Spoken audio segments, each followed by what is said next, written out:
This channel does not promote any violent, harmful, or illegal activities. All content provided by this channel is meant for an educational purpose only. Top quality और consistent performance के लिए सिर्फ silver pumps नाम याद रखना। সামনেই বিধানসভা নির্বাচন, আর সেই নির্বাচনের আগে আবার একটু ঝালিয়ে নেওয়া পুরনো অঙ্ক পুরনো পদ্ধতিতে, শুধু হিসেব অন্য জায়গায় গিয়ে পড়ছে, সেটা হচ্ছে ফুরফুরা। ঠাকুরনগরের ফর্মুলাকে এখানেও কাজে লাগানো হচ্ছে। পীর পরিবারে পা রাখল তৃণমূল কংগ্রেস। দলে যোগ না দিয়ে তৃণমূলের রাজ্য সাধারণ সম্পাদক পীরজাদা কাশেম সিদ্দিকী। সংখ্যালঘু ভোটে আবার নতুন কোনো অঙ্ক কি দেখা যাচ্ছে?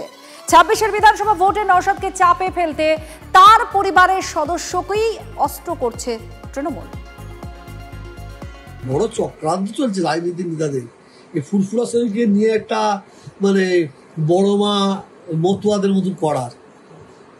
ও হতে দেবো না, ও হতে দেবো না।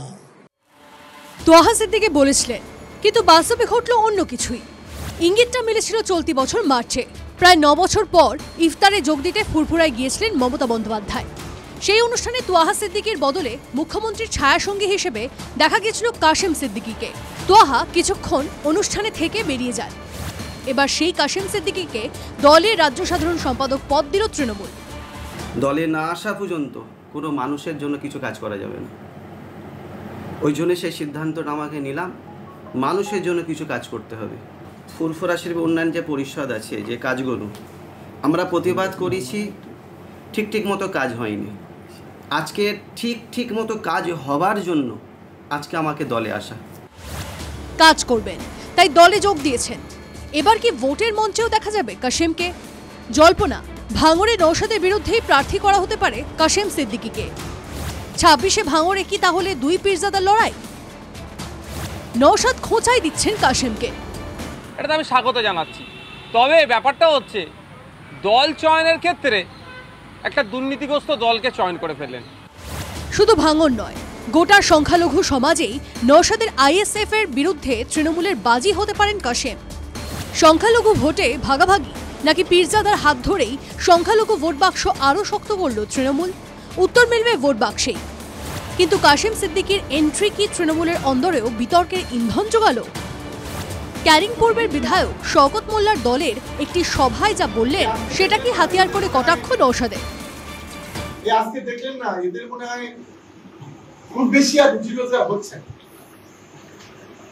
কাশেম সিদ্দিকী কখন কি বলে? শওকত মোল্লা সাহেবের এখন অস্থিরতা বাড়বে, কারণ যে কাশেম ভাই সাহেবের সম্পর্কে, ভাইজান সম্পর্কে শওকত মোল্লা এতদিন আক্রমণ করেছে, বাই ডিফল্ট ডেজিগনেশন অনুযায়ী কাশেম ভাইজান শওকত মোল্লার অনেক ওপরে বসছে।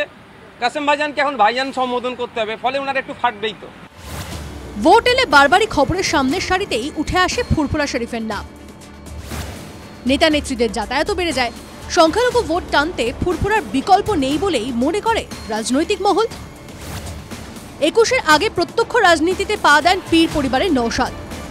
এবার আরও এক পীর প্রত্যক্ষ রাজনীতিতে, শাসক দলের পক্ষে। Bureau report, TV9 Bangla.